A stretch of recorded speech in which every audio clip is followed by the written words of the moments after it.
Assalamualaikum warahmatullahi wabarakatuh. Yang saya hormati Bu Puput dan teman-teman lainnya yang berbahagia. Pertama-tama marilah kita panjatkan puji syukur atas kehadirat Allah Subhanahu wa taala karena telah memberikan rahmat kesehatan dan keselamatan sehingga kita dapat berkumpul di ruang kelas ini.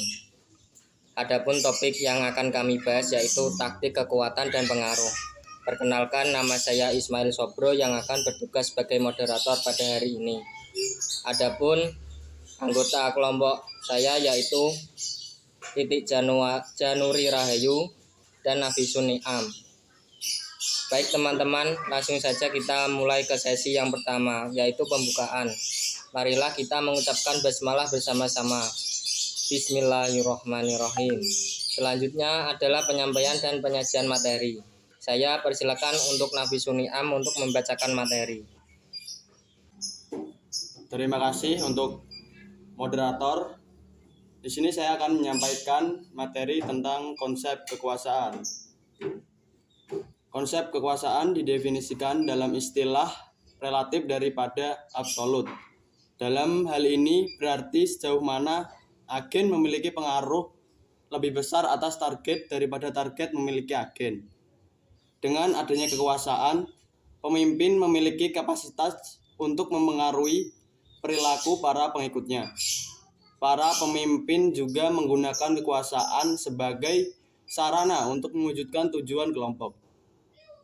Menurut Yuki, kekuasaan adalah kemampuan untuk memengaruhi sikap dan perilaku seseorang ke arah yang diinginkan.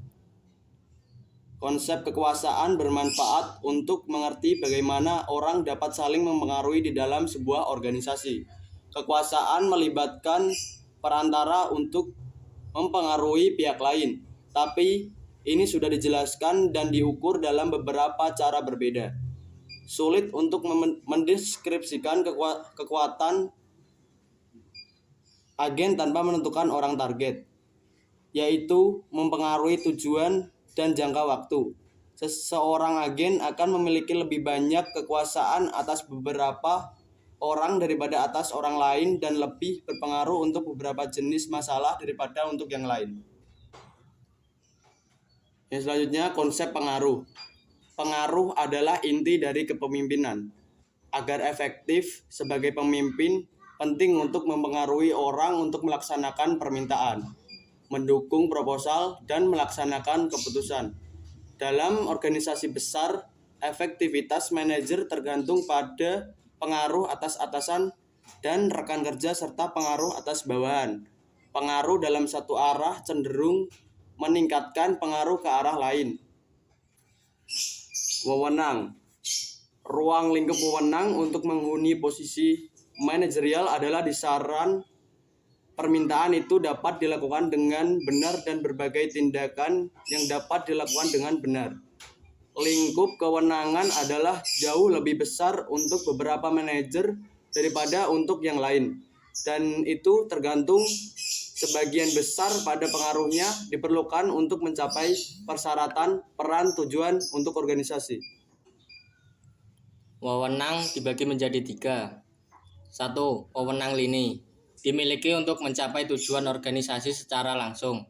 Dalam bagian organisasi, wewenang lini digambarkan oleh garis yang menghubungkan manajemen puncak sampai ke manajemen tingkat bawah. 2. Manajemen wewenang staf dilakukan oleh orang atau kelompok orang yang memberikan jasa atau nasihat kepada manajer lini.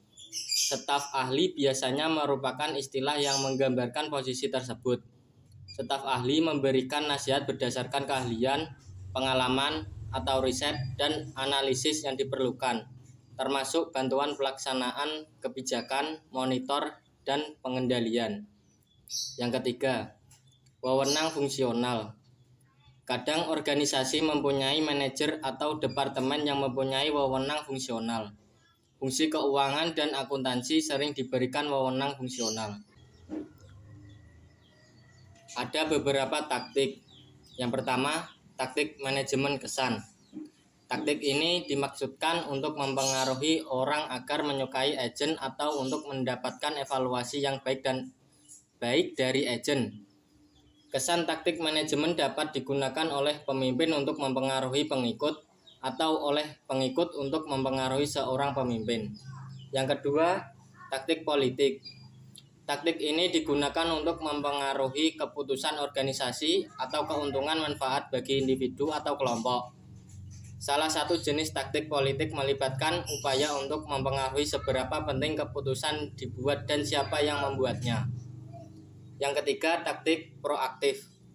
Taktik ini memiliki tujuan tugas langsung, seperti mendapatkan target untuk melaksanakan tugas baru, mengubah prosedur yang digunakan untuk tugas saat ini, memberikan bantuan pada sebuah proyek, atau mendukung perubahan yang diusulkan. Selanjutnya, seseorang dapat mencapai hasil yang diinginkan pada target atau hasilnya mungkin kurang dari dimaksudkan. Untuk upaya mempengaruhi yang melibatkan satu orang sasaran akan berguna untuk membedakan di antara 3 hasil perbedaan yang disebut komitmen, kepatuhan, dan penolakan. Yang pertama mengenai komitmen. Hasil ini biasanya paling banyak berhasil untuk tugas yang kompleks dan sulit yang membutuhkan antusiasme, inisiatif, dan ketekunan target orang dalam mengatasi rintangan. Selanjutnya, kepatuhan. Dengan kepatuhan, target orang tidak yakin bahwa keputusan atau tindakan adalah yang terbaik, hal yang harus dilakukan, atau bahkan itu akan efektif untuk mencapai tujuannya. Selanjutnya, mengenai penolakan. Hasilnya disebut penolakan ketika orang yang menjadi sasaran menentang proposal atau meminta. Bukan hanya acuh tak acuh tentangnya, resistensi dapat terjadi dalam beberapa bentuk berbeda. Dapat disimpulkan bahwa istilah-istilah seperti kekuasaan, otoritas, dan pengaruh sudah dilakukan dengan berbagai cara yang berbeda. Dan perbedaannya dapat dimunculkan keraguan. Jadi sebaiknya kita mempelajari berbagai istilah yang akan kita gunakan dalam materi ini, seperti kekuasaan, otoritas, proses pengaruh, pengaruh taktik, dan mempengaruhi hasil. Otoritas melibatkan hak prerogatif, kewajiban, dan tugas yang terkait dengan tertentu posisi dalam suatu organisasi atau sistem sosial. Wewenang seorang pemimpin biasanya mencakup hak untuk membuat jenis keputusan tertentu untuk organisasi. Seorang pemimpin dengan otoritas langsung atas orang sasaran memiliki hak untuk membuat permintaan sesuai dengan otoritas ini, dan orang sasaran tersebut memiliki kewajiban untuk patuh. Terima kasih. Sekian dari kelompok kami. Wassalamualaikum warahmatullahi wabarakatuh.